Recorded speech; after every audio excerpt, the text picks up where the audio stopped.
One hurdle left to overcome, and it's a significant one coming in the form of Portugal and its star striker, Cristiano Ronaldo. Well, football correspondent John Leicester has been following the tournament, and we can speak to him now. John, do you think France have what it takes to beat Portugal tonight? Well, remember the last time that France played a major tournament final at this stadium, the Stade de France, was 1998. And you'll remember how that turned out. 2 goals from Zinedine Zidane against Brazil and mass delirium on the streets of Paris. Now, there are going to be many millions of French people hoping today that the same sort of thing happens today at the Stade this evening. And, of course, though, they're going to have to get past Cristiano Ronaldo. I mean, he was a 19-year-old when he last played a major tournament final with Portugal. That was at home in 2004, and that ended very badly for them, with him in tears and Greece taking the trophy. So it really is all to play for today. What are your score predictions for tonight? Well, this French team has really been quite impressive. I think impressive in the way, too, that it's sort of moved up the gears as the tournament has progressed, beating Germany in the semi-finals. That was a team they hadn't beaten in a major tournament final since 1958.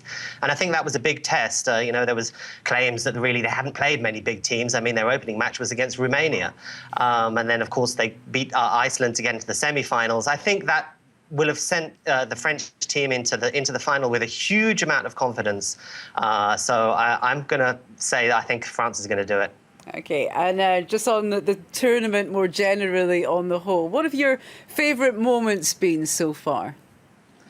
Well, you've got to remember the context, of course. I mean, I think those of us who live in Paris, the Paris area, I mean, back in November with those horrific attacks, I don't think any of us imagined back then that we'd see the sort of happiness that we've seen basically this last month. And really that has been great.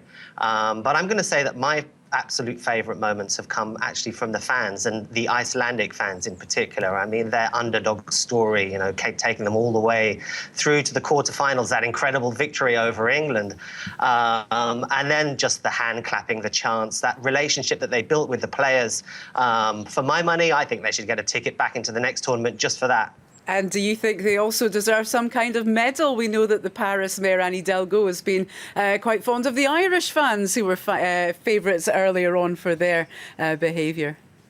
Yes, in Marseille, actually, one of the French fans I was talking to was saying that he wished the French and the Irish, sorry, and the Welsh actually could travel with them wherever they went. I think, you know, the French have actually seen from the Irish and the Welsh and the Northern Irish as well, who've all been fabulous, just what fabulous spectacles football can be when everybody gets behind it. And I think, you know, the football at times hasn't really been fabulous. I mean, this has been an expanded tournament with 24 teams. There's been 51 matches. This will be the 51st today. And some of them, frankly, have been a little dull. But the off-field spectacle has been quite fabulous at times. Well, we'll keep our eyes on field tonight. Thank you so much for that. John Leicester speaking to us about that final, which takes place